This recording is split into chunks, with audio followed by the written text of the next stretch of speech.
नमस्कार दोस्तों, इस वीडियो के अंदर हम एएलपी टेक्नीशियन और आरपीएफ के अंदर एसआई और कांस्टेबल इन 3 या 4 वैकेंसियों के बारे में जानेंगे। तो यहाँ पे सबसे पहले ये जो ऑफिशियल से एम्प्लॉयमेंट नोटिस है उसके अंदर से मैंने क्या किया है, ये स्क्रीनशॉट लेकर के उसका फ्रंट पेज काट लिया है। जनवरी के अंदर एएलपी की वैकेंसी आती है, यहाँ पे आपको 1 महीना फॉर्म भरने के लिए दिया जाता है। उसके बाद एक नोटिस आता है, वैकेंसी आपकी आती है 5,696 वैकेंसी आती है।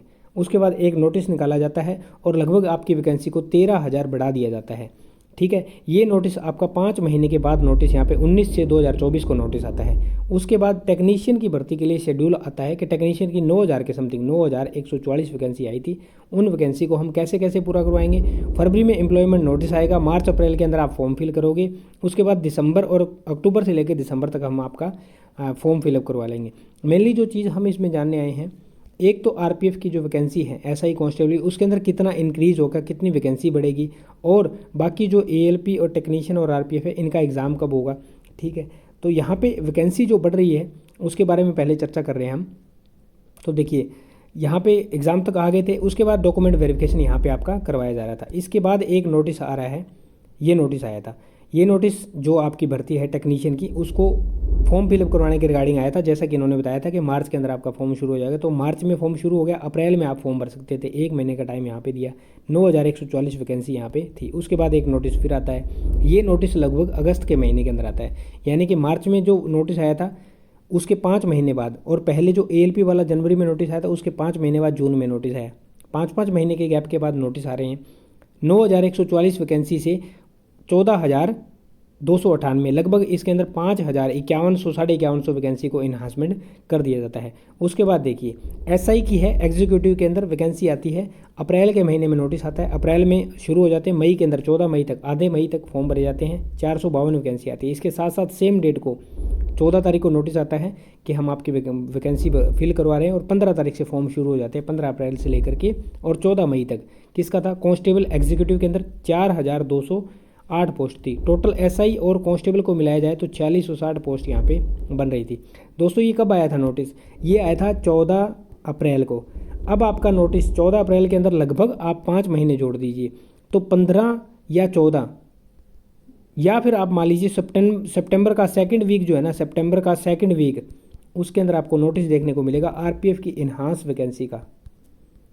ये लगभग श्योर है आपका, क्योंकि जिस इस तरह से आप ये नोटिस देख रहे हो ना पीछे, यहाँ पे एएलपी टेक्नीशियन इनकी वैकेंसी को लगभग 5 महीने के नोटिस के बाद इन्हांस किया जा रहा है वैकेंसी को इन्हांस। और कितनी वैकेंसी इन्हांस करी जाएगी, इसके अंदर आपकी जो इसके अंदर है, ये क्या बोलते हैं इसको, ये रहा एसआई और कांस्टेबल के अंदर, तो लगभग आपकी वैकेंसी अभी 4600 है ना, 4600 वैकेंसी है। 8 से 10,000 वैकेंसी आपकी, 8 से 10,000 वैकेंसी इंक्रीज लगभग आपकी कर दी जाएगी। यहाँ पे पूरी की पूरी संभावना है आपकी जो वैकेंसी है वो 12,000 के समथिंग हो जाए। ठीक है, तो इसका वेट कीजिएगा, जल्दी आपको ये नोटिस देखने को मिलेगा। उसके बाद एग्ज़ाम के रिगार्डिंग बात कर लेते हैं। तो जो यहाँ पे शेड्यूल दिया गया है, इस शेड्यूल को एक बार देख लेते हैं थोड़ा सा। ये शेड्यूल है यहाँ पे टेक्नीशियन भर्ती का, इन्होंने शेड्यूल बताया है।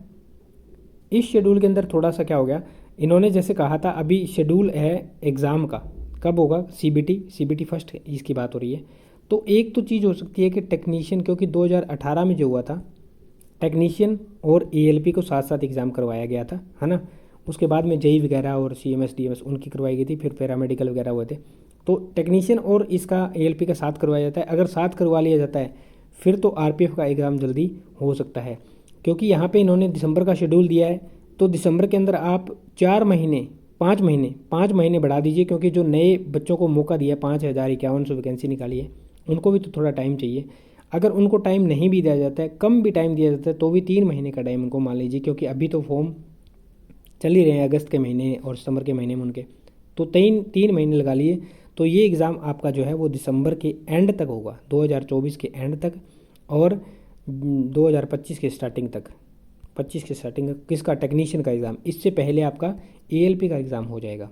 एएलपी का एग्ज़ाम आपका लगभग मान के चलिए अक्टूबर के महीने में होगा, जो कि लगभग 2 महीने के समथिंग, 1.5 से 2 महीने चलेगा। फिर 1.5 से 2 महीने ये टेक्नीशियन का एग्ज़ाम चलेगा।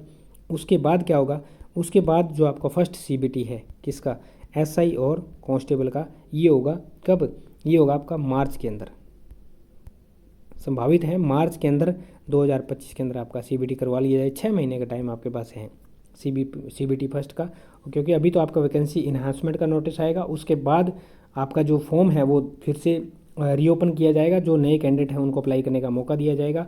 तो इस तरह से ये चलेगा। तो दोस्तों ये थी आपकी वैकेंसी इन्हांसमेंट और एग्ज़ाम ALP टेक्नीशियन और RPF एग्ज़ाम से रिलेटेड जानकारी। उम्मीद करता हूँ जानकारी समझ पाए होंगे। आगे जो भी नोटिस आता है वैकेंसी इन्हांसमेंट का, एग्ज़ाम से रिलेटेड या अदर कोई वेरिफिकेशन से नोटिस आता है तो वीडियो बनवा करके चैनल पर प्रोवाइड कर दिया जाएगा। गवर्नमेंट ने एक नई पेंशन स्कीम लॉन्च की है, एंड स्क्रीन पे यहाँ वीडियो मिलेगा UPS का। कर्मचारी को इसमें क्या फ़ायदा है, क्या नुकसान है, इसके बारे में है, कैसी स्कीम है। यहाँ पे सरकारी नौकरी के नाम से एक प्लेलिस्ट मिलेगी, इसमें DA 50% होने के बाद क्या मिलता है, चिल्ड्रन एजुकेशन अलाउंस, बोनस और यहाँ पे अदर जो भत्ते या बेनिफिट मिलते हैं आपकी सर्विस को बुक के बारे में कई सारी वीडियोज़ हैं, और समय के साथ और वीडियोज़ ऐड होते रहेंगे। इनको जा करके अगर मन करे तो देख लेना। उम्मीद करता हूँ जानकारी समझ पाए होंगे।